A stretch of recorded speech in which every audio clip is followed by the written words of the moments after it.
असे बरेच जण असतात ज्यांना खाण्यात तिखट खूप आवडतं आणि काही जणांना फिक्कं आवडतं. मग अशा वेळेस गृहिणीला असं वाटतं की बनवावं काय, फिक्कं की तिखट. मग त्यावेळेस तिखट खाणाऱ्यांसाठी तुम्ही हा मस्त झणझणीत असा मिरचीचं लोणचं नक्कीच बनवू शकतात. इतक्या लवकर बनतं की नाही, 15 ते 20 मिनिटामध्ये हे बनून जातं आणि इतकं टेस्टी बनतं ना की तुम्ही एकदा जर ट्राय केलं ना तुम्ही फॅन होऊन जाताल याची. बनवायला सोपं आहे आणि खूप साऱ्या टिप्स अँड ट्रिक्स देखील सांगेल जेणेकरून तुमचं लोणचं हे अजिबातच खराब होणार नाही. तर नमस्कार मंडळी, मी आहे दीक्षा आणि स्वागत आहे तुमचं दीक्षाच पीसफुल किचन मध्ये. चला तर मग आजची रेसिपी बघून घेऊयात. खूपच सोपी आहे आणि लवकरात लवकर बनेल. तर इथे मी लाल मिरच्या घेतलेल्या आहेत. तुम्ही या ठिकाणी हिरव्या मिरच्या देखील वापरू शकतात. या मिरच्यांना मी आधी धुवून घेतलेलं होतं आणि 1 दिवस वाळून घेतलं होतं पंख्याखाली, जेणेकरून यामध्ये अजिबातच मॉइश्चर राहायला नको.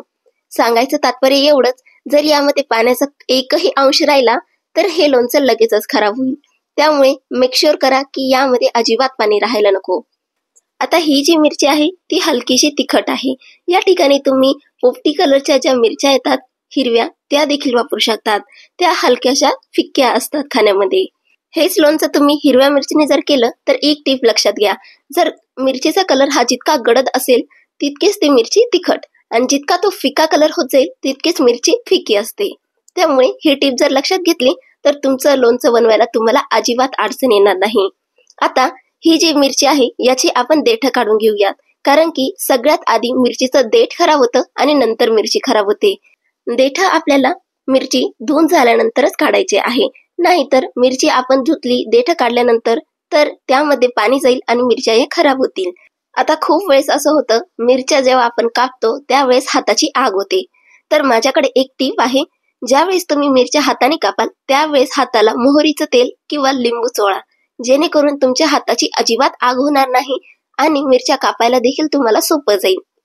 शक्य झालं थोडंसं कमी तेल लावा, नाहीतर तुम्हाला कापताना चाकू धरताना किंवा ज्या काही तुम्ही कापाल ते तुम्हाला अवघड जाईल.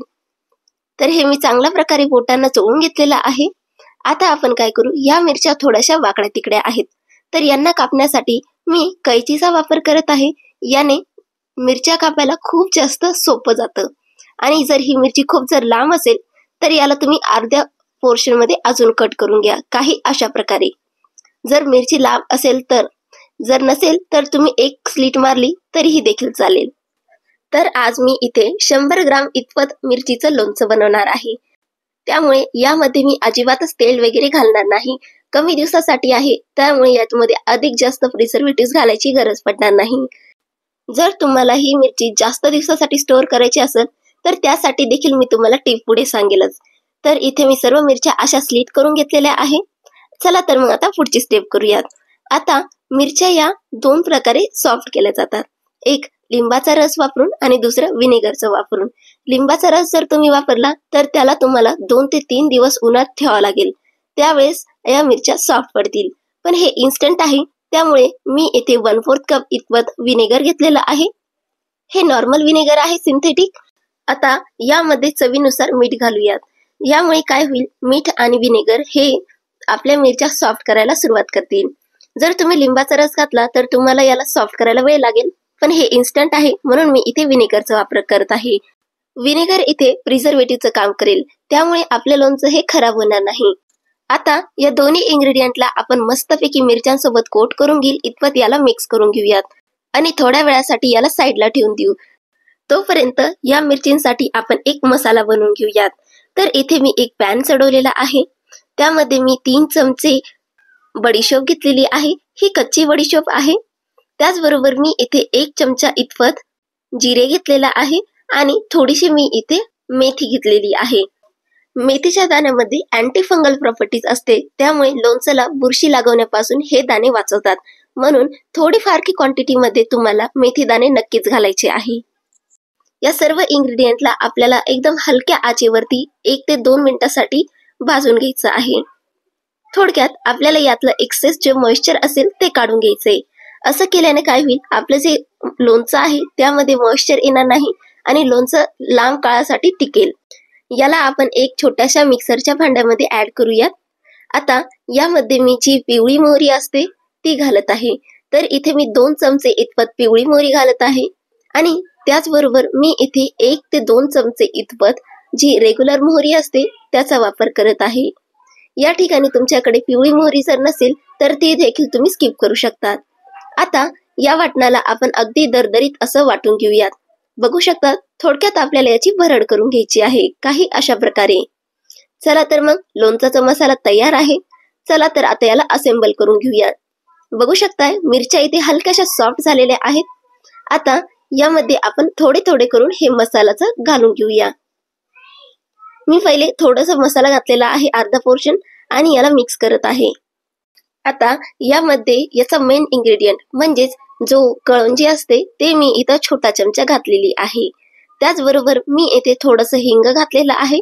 तुम्हाला जर हिंग आवडत नसेल तर तुम्ही स्किप देखील करू शकतात. आता मिरच्यांना आपण फोर्कच्या मदतीने चांगल्या प्रकारे मिक्स करून घेऊयात, जेणेकरून जे मसाले आहेत ते मिरचीला चांगल्या प्रकारे कोट करू शकेल. 1-2 मिनिटांसाठी मिक्स केलंय. मला हे थोडासा मसाला कमी वाटतोय, म्हणून मी जो बाकीचा उरलेला मसाला होता तो देखील इथेच घालून घेणार आहे.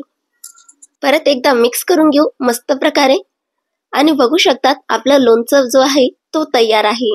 खूप झटपट झाला ना, अगदी 10 ते 15 मिनिटांमध्ये तयार झालेला आहे.